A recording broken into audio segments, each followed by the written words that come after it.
آل ابراہیم انک حمید مجید ربی زدنی علما۔ اے ایمان والو، جب اللہ اور اس کے رسول تمہیں پکاریں تو ان کی پکار کو قبول کرو۔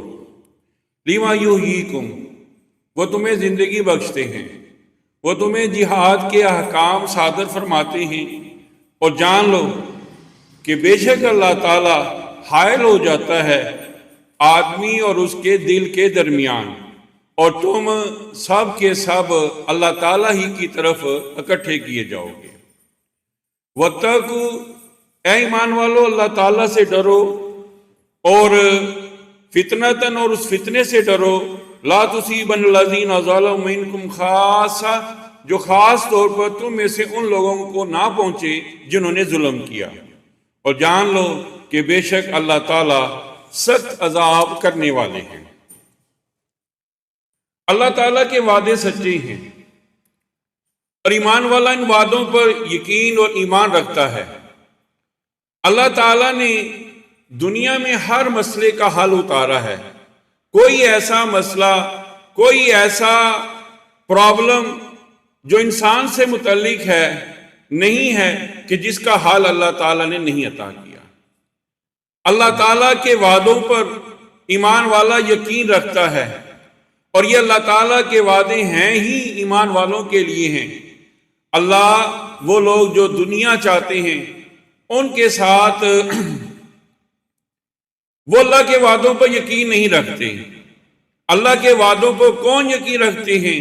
جو آخرت کو چاہتے ہیں اور جو آخرت کی زندگی کو ترجیح دیتے ہیں، دنیا کی زندگی کو ترجیح نہیں دیتے۔ اللہ تعالیٰ کے وعدے ان لوگوں کے لیے ہیں، اور مسلمان ہمیشہ آخرت چاہتا ہے، ایمان والا ہمیشہ آخرت چاہتا ہے، ایمان والا ہمیشہ اخروی زندگی کو، آخرت کی زندگی کو، مرنے کے بعد کی زندگی کو یہ دنیا کی زندگی پر ترجیح دیتا ہے۔ فرمایا وَإِن تُعُدُّوا نِعْمَتَ اللَّهِ لَا تُحْصُوهَا، کہ اگر تم اللہ تعالیٰ کی نعمتوں کو گننا چاہو تو تم اللہ تعالیٰ کی نعمتوں کا شمار نہیں کر سکتے۔ تو یہ پاکستان بہت بڑی اللہ تعالیٰ کی نعمت ہے۔ یہ پاکستان اللہ تعالیٰ کی بہت بڑی نعمت کیوں ہے؟ اس لیے کہ اس میں بہت زیادہ ایمان والے، بہت زیادہ نیک لوگ ہیں، اور اللہ کی توفیق سے پاکستان میں ایسے لوگ موجود ہیں جو دین کے لیے، اسلام کے لیے ہر طرح کی قربانی کرنے کے لیے تیار رہتے ہیں، اور یہ دنیا والوں کے سامنے ایمان والوں کا، پاکستانیوں کا کردار موجود ہے کہ پاکستان کے باسیوں نے، پاکستان کے دیندار لوگوں نے، پاکستان کے ایمان والے لوگوں نے جب کبھی بھی اسلام کو، پاکستان کو اسلام کو ضرورت پیش آئی تو اللہ کی توفیق سے ہر طرح کی قربانی کی۔ تو یہ ایمان والے، یہ پاکستانی اللہ کی توفیق سے اپنی قربانیوں کی وجہ سے پوری دنیا میں مشہور ہے، اور یہ پاکستان ایسا ملک ہے جو ساری دنیا کے کافروں کی نگاہ میں کھٹکتا ہے۔ کیوں؟ اسی وجہ سے کہ پاکستان کے رہنے والے، پاکستان کے باسی دیندار اور دین کے لیے ہر طرح کی قربانی تیار کرنے کے لیے ہمیشہ تیار۔ فرمایا قُلِ الْحَقُّ مِن رَبِّكُمْ، کہ پیارے نبی محمد صلی اللہ علیہ وآلہ وسلم، آپ پر جو کچھ بھی اتارا گیا ہے، آپ کو جو شریعت عطا کی ہے، وہ آپ کے رب کی طرف سے حق ہے، سچ ہے۔ اور یاد رہے، ہمیشہ حق بیان کرنا چاہیے، ہمیشہ حق بیان کرو اور ہمیشہ حق بیان کرنا چاہیے۔ اور پھر اسلام میں کوئی مصلحت نہیں ہے، کوئی کمپرومائز نہیں ہے کہ آپ کفر کے سامنے جھک جائیں، آپ سرنڈر کر دیں، آپ کفر کے سامنے کسی چیز کو مجبوری بنا لیں، نہیں، قطع نہیں۔ اسلام میں کوئی اس حوالے سے کہ آپ کفر کا مقابلہ کر رہے ہوں مسلط پسندی نہیں ہے۔ فرمایا قُلْ يَا أَيُّهَا الْكَافِرُونَ، کہ اے پیارے نبی محمد صلی اللہ علیہ وآلہ وسلم، آپ کافروں کو فرما دیجئے۔ کیا فرمانا ہے؟ کہ تم اپنی عبادت کرو اور ہم اپنی عبادت کریں گے۔ لا اعبد ما تعبدون، کہ میں اس کی عبادت نہیں کرتا جس کی تم عبادت کرتے ہو، تم جو معبود باطلہ کو پوجتے ہو، پرستش کرتے ہو، میں ان کی عبادت نہیں کرتا، نہ ہی میں ان کی عبادت کرنے والا ہوں، اور نہ ہی یہ میرا ذہن ہے کہ میں ان معبود باطلہ کے سامنے سرنڈر ہو جاؤں گا، کوئی مسلط پسندی سے کام لے لوں گا۔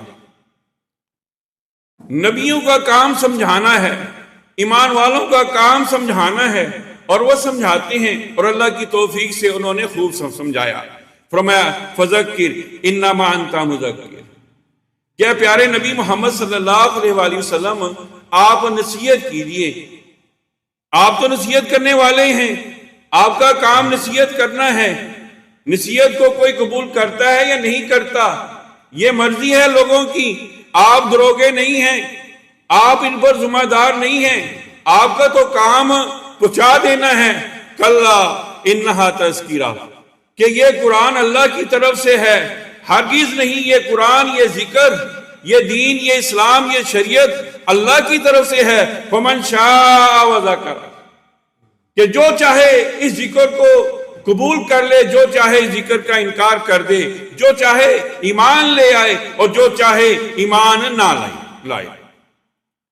تو اس دعوت کو قبول کرنا ایمان والوں کا شیوا ہے۔ ایمان والے ہمیشہ دعوت کو قبول کرتے ہیں، ایمان والے ہمیشہ اپنی اصلاح کی طرف کوشاں رہتے ہیں اور اصلاح کرتے ہیں، اور ہر طرح کے ظلم اور زیادتی سے بچتے ہیں۔ یہ ظلم کیا ہے؟ اللہ کی ذات پر ظلم، کیا کہ اللہ کے ساتھ کفریہ شرکیہ عقیدہ رکھنا۔ یہ ظلم کیا ہے؟ یہ ظلم یہ ہے کہ نبی کریم صلی اللہ علیہ وسلم کی ذات کے ساتھ ظلم۔ یہ ظلم کیا ہے؟ لوگوں کے ساتھ ظلم۔ یہ ظلم کیا ہے؟ اپنی جان کے ساتھ ظلم۔ اور یہ سارے ظلمات دراصل ایک ہی ہیں، اور وہ کیا ہے کہ بندہ اپنی جان پر ظلم کرتا ہے۔ کوئی اللہ کے بارے میں کفریہ شرکیہ عقیدہ رکھتا ہے تو اللہ تعالیٰ نعوذ باللہ من ذالک، اللہ تعالیٰ کی شان میں کوئی کمی نہیں آتی۔ یہ کفریہ شرکیہ عقیدہ اس کی اپنی جان پر ظلم ہے۔ جو نبی کے بارے میں کفریہ شرکیہ عقیدہ رکھتا ہے، بدعات کا شکار ہوتا ہے، یہ ظلم اور زیادتی اس کی اپنی جان پر ہے۔ جو لوگوں کا حق غضب کرتا ہے، لوگوں کو پر ظلم کرتا ہے، یہ ظلم بھی اپنی جان پر ہے۔ اور اسی طرح اگر کوئی بے مقصد زندگی گزارتا ہے، چھتر بے مہار زندگی گزارتا ہے، زندگی کا کوئی مقصد نہیں ہے، یہ ظلم بھی اس کا اپنی جان پر ہے۔ یہ سارے ظلمات اور یہ سارے ظلم انسان اپنی ذات پر کرتا ہے، اور ظالم کبھی فلاح نہیں پائے گا۔ ظالم کبھی فلاح نہیں پاتا، نہ آخرت میں نہ اس دنیا میں۔ ظالم ہمیشہ نامراد رہتا ہے۔ ظلم کرنے والے کو اس دنیا میں بھی سزا ملتی ہے، اور اللہ تعالیٰ کے ہاں بھی آخرت میں بھی سزا ملے گی۔ اِنَّا أَعْتَدْنَا لِلظَّالِمِينَ نَارًا، کہ ظالم لوگ آگ میں ہوں گے، جہنم کی آگ میں ہوں گے، اس آگ میں ہوں گے جو دنیا کی آگ سے 70 گنا زیادہ ہوگی۔ آج اللہ کی توفیق سے مختصر سے جمعے کے خطبے میں نے ظلم کے حوالے سے، ظالم لوگوں کے حوالے سے بیان کرنا ہے کہ ظالم کون ہے۔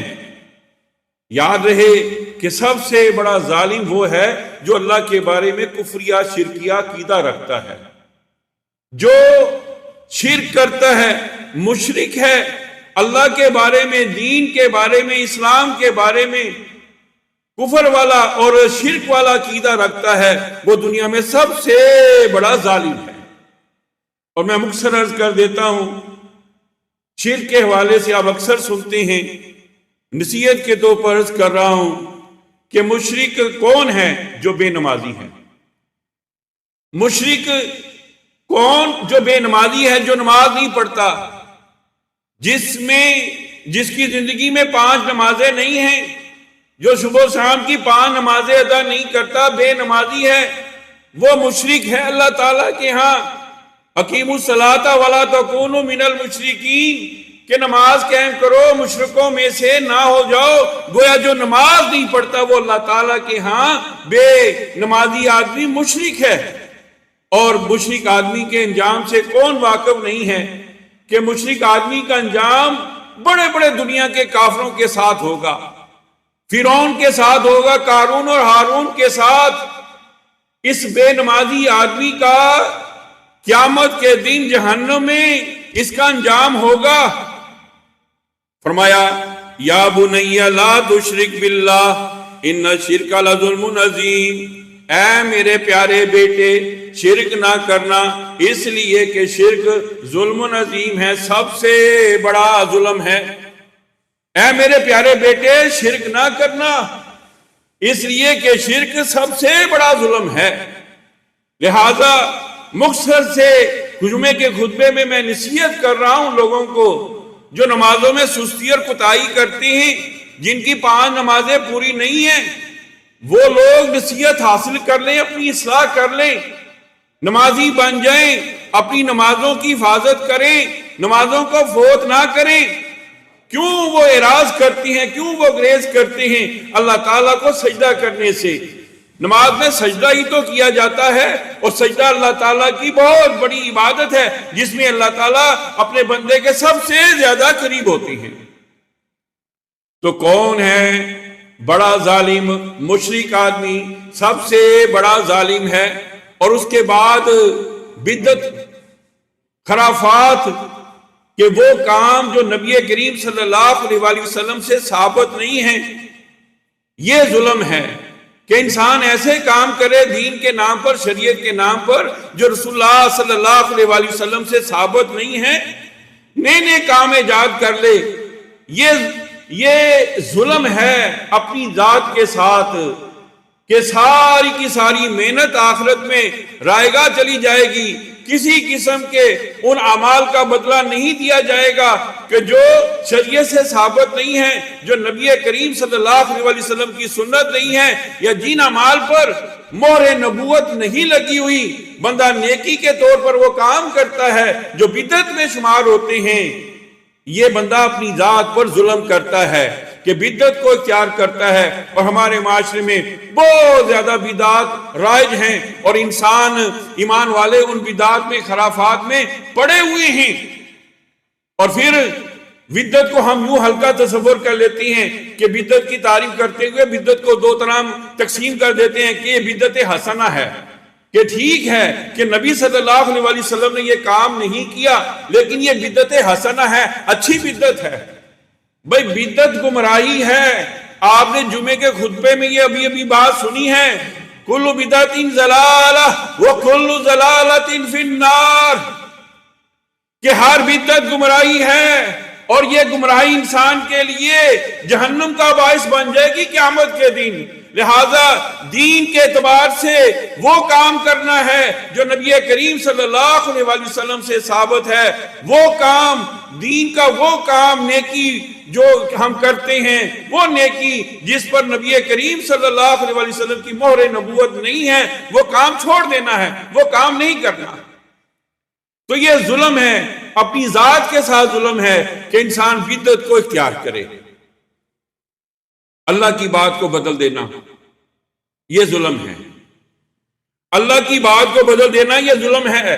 اور یہ خصلت خاص طور پر نبی صلی اللہ علیہ وسلم کے دور میں اور آپ سے پہلے یہودیوں میں پائی جاتی تھی، کہ یہودی اللہ کی بات کو بدل دیتے تھے، اپنی طرف سے حلال و حرام کے فتوے دیتے تھے، اپنی طرف سے چیزوں کو حلال و حرام سمجھ لیتے تھے۔ اور آج افسوس امت محمدیہ میں یہ خصلت مولویوں میں پائی جاتی ہے، مولوی اپنی طرف سے حلال و حرام کے فتوے دے دیتے ہیں۔ اور آج دیکھ لیجئے کہ ہمارے معاشرے میں گمراہیاں کس قدر ہیں۔ جو لوگ حرام کام کرتے ہیں، جو لوگ حرام کی کمائی کا لقمہ کھانے کے لیے کوشاں رہتے ہیں، ان کے پاس ہر طرح کے فتوے موجود ہیں، ہر مکتبہ فکر کے علماء کرام کے فتوے موجود ہیں۔ تو ہمارے معاشرے میں علماء سو کا یہ کام رہ گیا کہ وہ اللہ کی بات کو بدل دیتے ہیں، دین کو، شریعت کو بدل دیتے ہیں، اپنے پاس سے مسئلے بنا لیتے ہیں، اپنے پاس سے حلال و حرام کے فتوے دے کر لوگوں کو گمراہ کر دیتے ہیں۔ اور آج نیٹ کا دور ہے، میڈیا کا دور ہے، اور آج حالات اور واقعات کو بدل کر صحابہ کے بارے میں بہتان بازی کی جاتی ہے۔ اس حوالے سے میرا آپ اشارہ سمجھ رہے ہیں کہ محمد علی مرزا جو نیٹ پر بیٹھا لوگوں کو گمراہ کرنے کے لیے صحابہ کے بارے میں زبان درازی کرتا ہے، اما عائشہ صدیقہ رضی اللہ عنہ کے بارے میں زبان درازی کرتا ہے، اور سوچ تو صحیح 1400 سال کے بعد تیری حیثیت کیا ہے کہ تو صحابہ کے بارے میں جنہیں اللہ تعالیٰ نے قیامت تک کے لیے اپنی رضا و خوشنودی کا سرٹیفکیٹ عطا کر دیا، تو ان کے بارے میں زبان درازی کرے؟ جو اللہ سے راضی ہو گیا، جن سے اللہ تعالیٰ راضی ہو گیا، تو ان کے بارے میں، ان کے ایمان کے بارے میں جانتا ہے، تو ان کے ایمان کے بارے میں، ان کے تقوی کے بارے میں بات کرتا ہے۔ ہم صحابہ کے بارے میں زبان درازی نہیں کر سکتے، شریعت نے، دین نے ہمیں اجازت نہیں دی، اس لیے کہ انہیں اللہ تعالیٰ نے قیامت تک اپنی رضا و خوشنودی کا سرٹیفکیٹ عطا کر دیا۔ لیکن آج اللہ کی بات کو بدلا جاتا ہے، دین کو، شریعت کو بدلا جاتا ہے، حالات و واقعات کو بدل کر، حالات و واقعات کو تبدیل کر کے صحابہ کے بارے میں زبان درازی کی جاتی ہے، اما عائشہ صدیقہ رضی اللہ عنہ کے بارے میں زبان درازی کی جاتی ہے، صحابہ پر بہتان لگایا جاتا ہے، ان کی چن چن کر غلطیاں نکال کر لوگوں کے سامنے رکھی جاتی ہیں۔ ارے صحابہ تو وہ ہستی ہیں جن کی غلطیوں پر بھی اجر ملتا ہے، اگر دانستہ غلطی کرے صحابی تب بھی اجر، اگر دانستہ غلطی نہ بھی ہو تب بھی دوہرا اجر۔ تیری حیثیت کیا ہے کہ تو صحابہ کے بارے میں بات کرے؟ بہرحال آج اللہ تعالیٰ کی بات کو بدلا جاتا ہے اور صحابہ کے بارے میں زبان درازی کی جاتی ہے، اور صحابہ کی گستاخیاں کی جاتی ہے، اور صحابہ کے بارے میں حالات و واقعات کو بدل کر ان کے بارے میں گندی زبان استعمال کی جاتی ہے، جھوٹ بولا جاتا ہے، میڈیا پر لوگوں کو گمراہ کیا جاتا ہے، اور یہ اپنی جان پر ظلم ہے۔ یہ کیا ہے؟ اپنی جان پر ظلم۔ اور پھر اسی طرح یہ بھی ظلم ہے کہ لوگوں کو اللہ کی مسجد یعنی کہ اللہ کے گھر سے روکا جائے، لوگوں کو مساجد سے روکنا، مساجد میں نہ آنے دینا، مساجد میں جو لوگ آئے ہیں ان کو جو نہ وہ تنگ کرنا، یہ اپنی جان پر ظلم۔ یہ بھی ظالم آدمی ہے جو لوگوں کو اللہ کے گھر مساجد سے روکتا ہے۔ فرمایا وَمَنْ أَظْلَمُ مِمَّنْ مَنَعَ مَسَاجِدَ اللَّهِ، کہ اس شخص سے زیادہ بڑا ظالم کون ہے جو اللہ تعالیٰ کے گھر سے لوگوں کو منع کرتا ہے، جو لوگوں کے لیے اللہ کے گھر میں خرابی کا باعث بنتا ہے، وہ ظالم ہے۔ اس شخص کو اللہ تعالیٰ نے ظالم قرار دیا ہے جو لوگوں کو اللہ کے گھر مساجد سے روکتا ہے۔ یہ مسجد اللہ کا گھر ہے، امن و سکون کی جگہ ہے، یہاں پر لوگوں کو سہولت دی جاتی ہے، سہولت پرووائڈ کی جاتی ہے، یہاں لوگ آ کر امن و سکون اطمینان پاتے ہیں کہ چاہے جائے کہ لوگوں کو اللہ کے گھر سے مساجد سے روکا جائے یا مسجد میں آ کر خرابی کا باعث بنا جائے۔ یہ ایمان والوں کو زیب نہیں دیتا کہ وہ اپنی جان پر یہ ظلم کریں۔ پھر اسی طرح وہ شخص بھی اللہ کے ہاں ظالم ہے جو حدود اللہ سے تجاوز کرتا ہے، حدود اللہ سے تجاوز کرتا ہے، اللہ تعالیٰ کی حدوں کو نہیں مانتا۔ آج لوگ بحث کرتے ہیں، آج میڈیا پر بحث آتی ہے، مذاکرات ہوتی ہیں، اسلام کی جو سزائیں ہیں ان پر بحث کی جاتی ہے، یہاں تک کہ نعوذ باللہ من ذالک ان کو ظالمانہ سزائیں قرار دیا جاتا ہے۔ حدود اللہ سے تجاوز کرنے والا ظالم ہے۔ فرمایا تِلْکَ حدود اللہ، یہ اللہ تعالیٰ کی حدیں ہیں، فَلَا تَعْدُوهَا وَلَا تَتَعَدَّ حُدُودَ اللَّهِ فَأُولَٰئِكَ هُمُ الظَّالِمُونَ، کہ جو شخص اللہ تعالیٰ کی حدود سے تجاوز کرے گا وہ لوگ اللہ کے ہاں ظالم ہیں۔ کہ اللہ تعالیٰ کی حدوں کو نہیں پھلانگنا چاہیے۔ اللہ تعالیٰ کی حدیں، اللہ تعالیٰ نے جو حدیں مقرر کی ہیں، جو سزائیں مقرر کی ہیں، جو اللہ تعالیٰ نے فیصلے قرآن مجید میں صادر فرمائے ہیں، ہم کون ہوتے ہیں ان کو تبدیل کرنے والے؟ ہمارے ہاں، ہمارے ملک میں یہ حدیں اولاً تو نافذ نہیں ہیں، اور اس سے بڑھ کر ظلم کہ آج ان حدود پر بحث کی جاتی ہے، تذکرے کیے جاتے ہیں، لیکن اللہ تعالیٰ نے ایسے لوگوں کو جو حدود اللہ سے تجاوز کریں گے ان کو ظالم قرار دیا ہے۔ پھر اسی طرح وہ شخص ظالم ہے جو حقوق اللہ اور حقوق العباد ادا نہیں کرتا، جو حقوق اللہ ادا نہیں کرتا، جو حقوق العباد ادا نہیں کرتا، اللہ تعالیٰ کے بندوں کے حق ادا نہیں کرتا، اللہ تعالیٰ نے اس شخص کو ظالم قرار دیا ہے۔ اور حقوق العباد میں والدین کا سب سے زیادہ حق ہے، والدین کا حق ادا کیا جائے۔ اللہ تعالیٰ نے اپنی عبادت کے بعد والدین کی اطاعت اور فرما برداری کا حکم دیا ہے۔ والدین وہ ہستی ہیں جن کے سامنے ایمان والا بیٹا اف بھی نہیں کر سکتا، کہ والدین کی کسی بات پر، والدین کے کسی عمل کو ناپسند بھی نہیں کر سکتا، ناپسندگی کا اظہار بھی نہیں کر سکتا، ناپسندگی کا اظہار کرتے ہوئے اف تک نہیں کہہ سکتا۔ کو حقوق العباد نہ ادا کرنے والا ظالم ہے۔ آج دیکھ لیجئے والدین کے حوالے سے، والدین کی اطاعت و فرما برداری کے حوالے سے ہمارے ہاں بڑی کمی پائی جاتی ہے۔ والدین کی نافرمانی عام طور پر دیکھنے کو ملتی ہے کہ اولاد ماں باپ کا کہا نہیں مانتی، ماں باپ کا کہا نہیں مانتی۔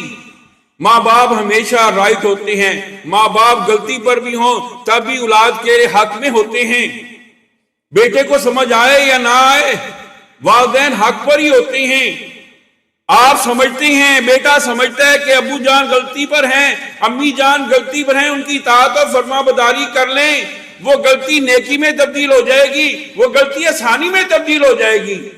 ماں باپ تو وہ ہستی ہیں، لیکن حقوق اللہ کے حوالے سے، والدین کی اطاعت اور فرما برداری کے حوالے سے ہمارے ہاں بہت زیادہ کمی اور کوتاہی پائی جاتی ہے۔ پھر اسی طرح بیوی کے حقوق ادا نہیں کیے جاتے، بہن بھائیوں کے حقوق ادا نہیں کیے جاتے، رشتہ داروں کے حقوق ادا نہیں کیے جاتے، ہمسایوں کے حقوق ادا نہیں کیے جاتے۔ آدمی ہمیشہ جو نا وہ اپنے لیے راحت کوشش کرتا ہے کہ مجھے راحت مل جائے، لیکن جب حدود سے تجاوز کرتا ہے، دین سے تجاوز کرتا ہے اور حق ادا نہیں کرتا، وہ غلطی کھاتا ہے، نقصان اٹھاتا ہے۔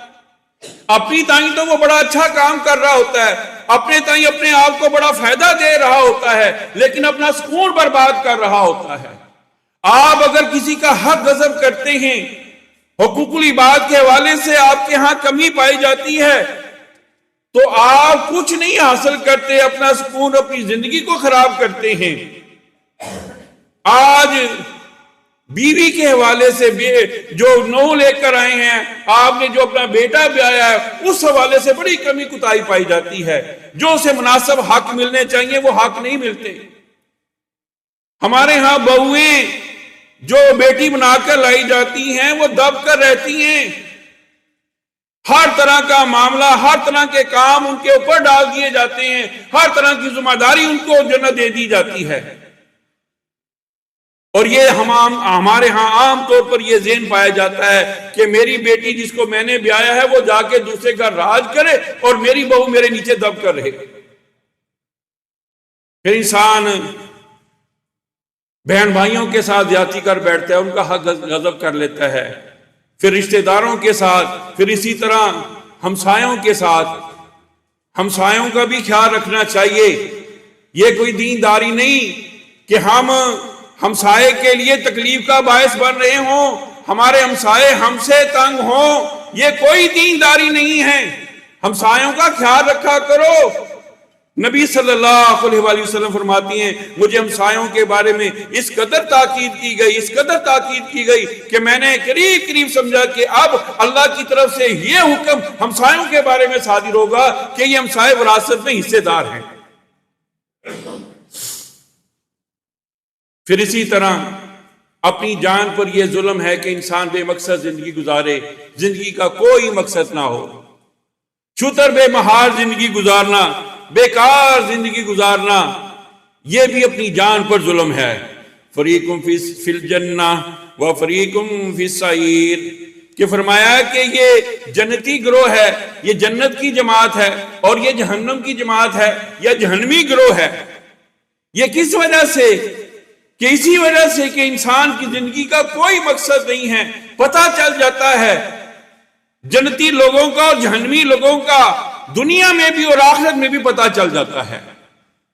ہاں، یہ جہنمی لوگ کل قیامت کے دن پریشان ہوں گے جب دیکھیں گے نا ہر چیز پر موت آری ہو گئی ہے، ہر چیز پر موت آ گئی ہے، ایون کے پرند چرند بھی ختم کر دیے گئے ہیں، یہ جانور بھی ختم کر دیے گئے ہیں۔ جب یہ دیکھیں گے کہ ہر چیز پر موت آ گئی ہے، موت آری کر دی گئی ہے، تو یہ خود اپنے لیے جہنم میں موت کو طلب کریں گے، موت کی تمنا کریں گے۔ وَيَقُولُ الْكَافِرُ يَا لَيْتَنِي كُنْتُ تُرَابًا، کہ کافر آدمی کہے گا کہ کاش کہ میرے اوپر موت آ جائے، لیکن اس کے اوپر موت نہیں آئے گی۔ جنت میں بھی موت نہیں ہے، جہنم میں بھی موت نہیں ہے۔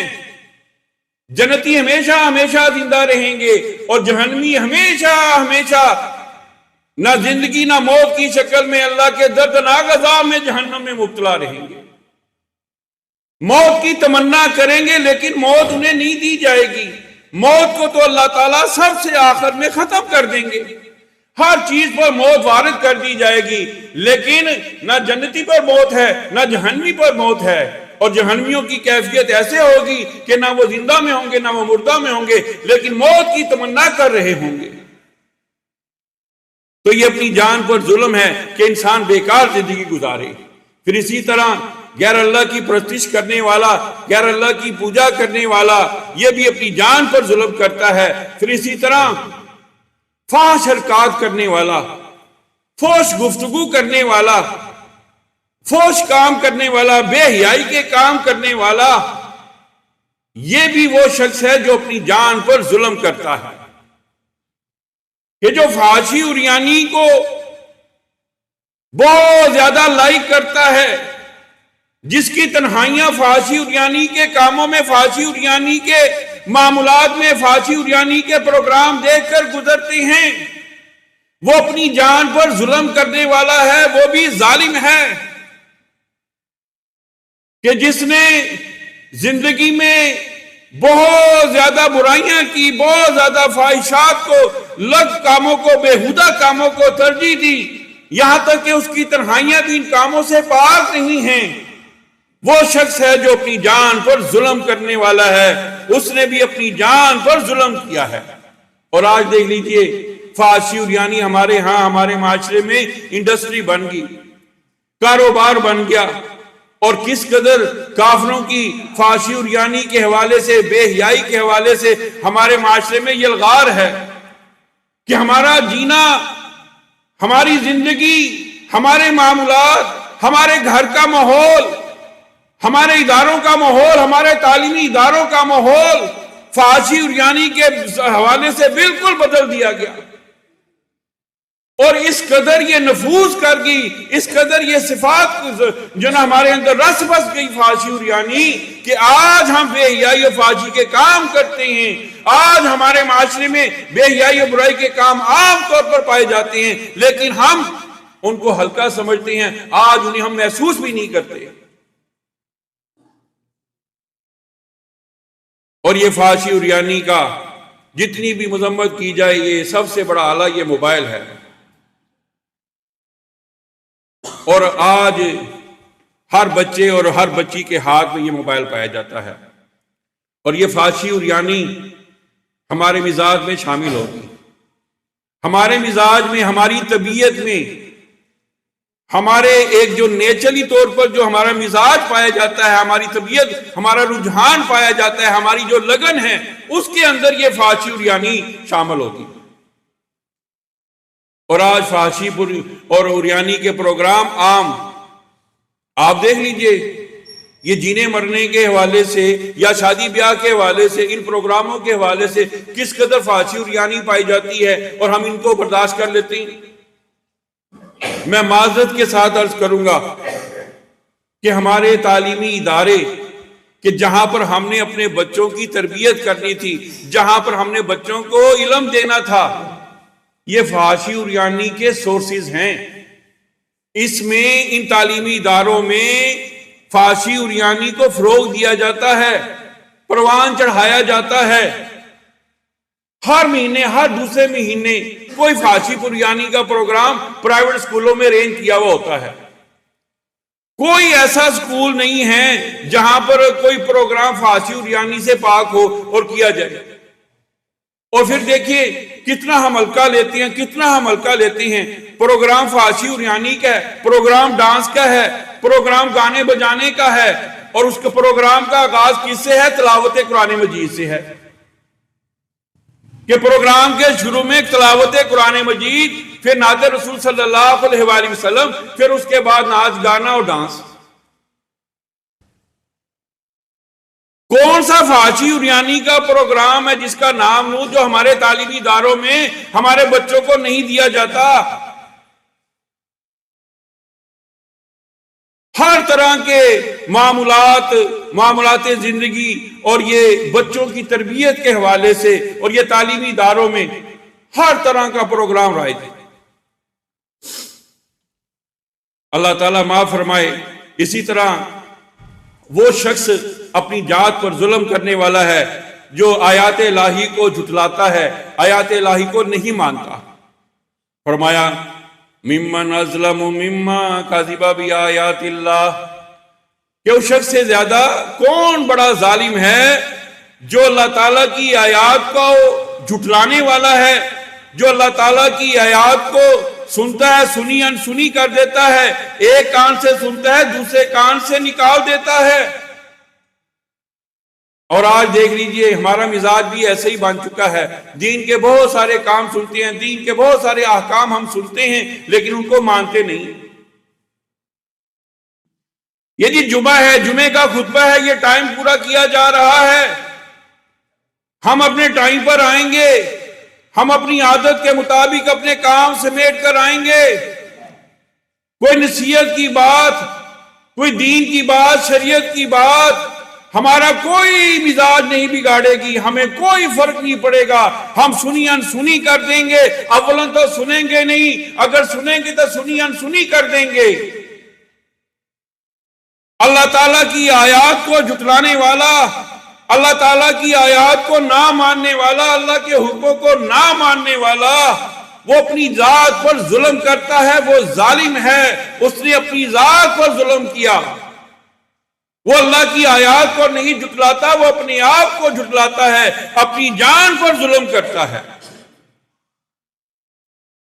پھر اسی طرح وہ شخص بھی ظالم ہے جو اپنے بھائی کا حق کھاتا ہے، اپنے بھائی کے حق کو ادا نہیں کرتا، بھائی کے حقوق غصب کرتا ہے، بہن کے حقوق غصب کرتا ہے، رشتہ داروں کے حقوق غصب کرتا ہے، یہ شخص بھی ظالم ہے۔ ہم تو کہتے ہیں نا بڑا شارپ مائنڈ ہے، بڑا تیز ہے، قابو نہیں آتا، بڑا تیز ترار آدمی ہے، نہیں، وہ اپنی ذات پر ظلم کرنے والا ہے، وہ بیوقوف ہے، نادان ہے، ظالم ہے، کہ جو اپنے بھائی کا، اپنی بہن کا، اپنے رشتہ داروں کا، اپنے عزیز و اقارب کا حق کھاتا ہے اور دھوکے کے ساتھ، فراڈ کے ساتھ حق کو غصب کر لیتا ہے، اپنے حق میں اس حق کو لکھوا لیتا ہے اور ہمیشہ ہمیشہ کے لیے اپنے بھائی کو، اپنی بہن کو، اپنے رشتہ داروں کو ان کے حق سے محروم کر دیتا ہے۔ کل قیامت کا دن ہوگا، یہ بوجھ اس کے اوپر لادا ہوا ہوگا، وہ اس حال میں اللہ تعالیٰ کے پاس آئے گا کہ جو اس نے ظلم کیا ہوگا، جو لوگوں کا حق غصب کیا ہوا ہوگا، وہ بوجھ بن کر اس کے کاندھوں پر ڈالا ہوا ہوگا۔ قیامت کے دن اللہ کے ہاں وہ ایسے آئے گا۔ اللہ تعالیٰ کی شریعت کے مطابق فیصلہ نہ کرنا، دین اسلام کے مطابق فیصلہ نہ کرنا، یہ اپنی ذات پر ظلم ہے۔ سنتے نہیں آپ عدلیہ کے حوالے سے توہین عدالت، انہیں توہین دین نظر نہیں آتا، انہیں توہین رسول نظر نہیں آتا، انہیں نعوذ باللہ من ذالک توہین اللہ نظر نہیں آتا۔ عدالت اس قدر مقدم، اس قدر مقدس عدالت کہ انہیں توہین عدالت نظر آتی ہے، توہین اللہ نظر نہیں آتا، توہین رسول نظر نہیں آتا، توہین دین نظر نہیں آتا، توہین مسلمان نظر نہیں آتا۔ اور یہ ہمارے جج عدلیہ میں بیٹھ کر کب قرآن و سنت کے مطابق فیصلے کرتے ہیں؟ آپ ان کے سامنے لاکھ چیختے رہے اللہ کا حکم یہ ہے، وہ کہتے ہیں نہیں ہم اللہ کا حکم نہیں مانیں گے، ہم قانون کا جو یہ بنا ہے پاکستان کا قانون، ہم اس کی بات مانیں گے۔ یہ اپنی ذات پر ظلم ہے۔ کس چیز کا یہ حلف لیتے ہیں، کس چیز کا یہ حلف لے کر ہمارے جو نا یہ فیصلے کرتے ہیں؟ کیا ہم مسلمان نہیں ہیں؟ کیا پاکستان کے حکمران مسلمان نہیں ہیں؟ کیا یہ عدالتیں مسلمانوں کی نہیں ہیں؟ تو پھر قرآن و سنت کے مطابق اللہ کے حکم کے مطابق فیصلے کیوں نہیں کرتے؟ بہرحال یہ شخص ظالم ہے جو قرآن و سنت کے حکم کو جھٹلا دیتا ہے اور اپنے بنائے ہوئے قانون کے مطابق، اپنی بنائی ہوئی عدلیہ کے قانون کے مطابق فیصلے کرتا ہے۔ اللہ تعالیٰ ہر طرح کے ظلم سے ہمیں محفوظ رکھے اور اپنی پناہ میں لے لے، اور اللہ ہمارے ہر قسم کے ظلم کے حوالے سے گناہ معاف فرما دے۔ اور اللہ تعالیٰ سے دعا ہے کہ اللہ تعالیٰ ہمیں یہ توفیق عطا فرمائے کہ ہر قسم کے ہر ظلم سے ہم باز آ جائیں، اور اللہ تعالیٰ ہمارے ایمان کو، ہمارے اعمال کو قبول فرما کے ہمارے لیے دنیا میں بھی اور آخرت میں بھی آسانیاں پیدا فرما دے۔ آمین۔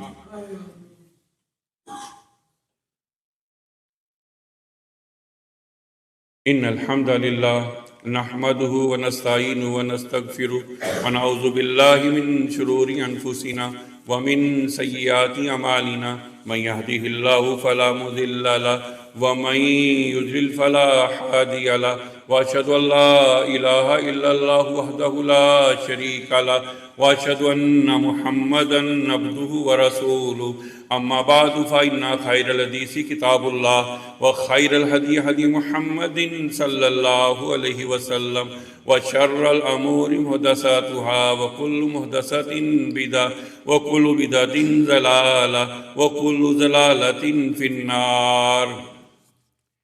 3 فروری بروز ہفتہ یعنی کہ کل بعد از نماز عشاء تکمیل صحیح بخاری 19 بلاک میں منعقد ہو رہی ہے، جس میں فیصل آباد کے بہت بڑے عالم بزرگ ہیں حافظ محمد شریف صاحب، اللہ کی توفیق سے تشریف لا رہی ہیں۔